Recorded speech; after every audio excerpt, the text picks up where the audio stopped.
We were the second black family to move on this block. I was 18. We moved here in 1970. It gives you a foundation when you have a home. And how we was uprooted, it's just, you never get over anything like that. When I dream of being at home, I dream of being in this house. I met Sandra Hines at the beginning of 2009 while I was traveling the country reporting on the impact of the recession. At the time, her house had just slipped into foreclosure. It was the home that her parents had owned for 39 years that had been passed down to her and her sisters and her nieces, the home that held all of her family's wealth. Our eviction was very brutal. They threw our furniture into the dumpster. They tore up a brand new refrigerator and stove. They busted up my mother's antique furniture. It's really, unless you go through this experience, you really can't imagine what happens when a person is thrown out of a home that they've been in for a number of years, especially when it's a home that's your family home.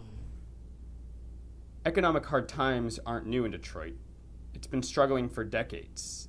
This was a really active community right here. Henry Ford was the first one to allow and hire blacks. And so people were coming from the South, you know, in droves. You see all these vacant lots? Yeah.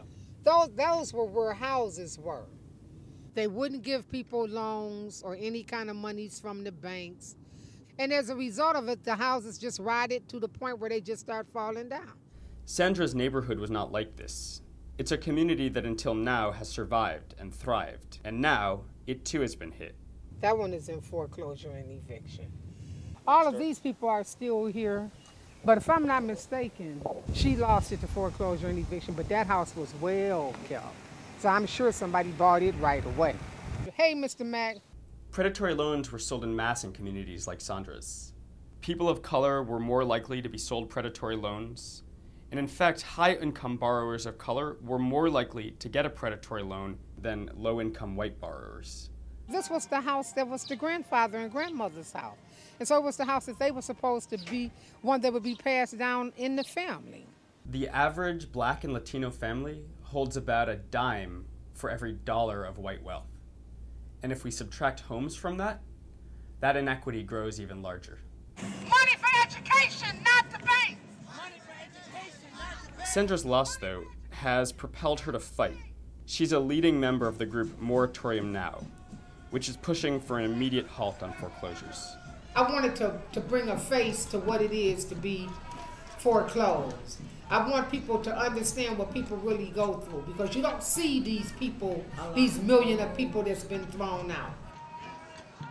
2.5 million homes went into foreclosure between 2007 and 2009.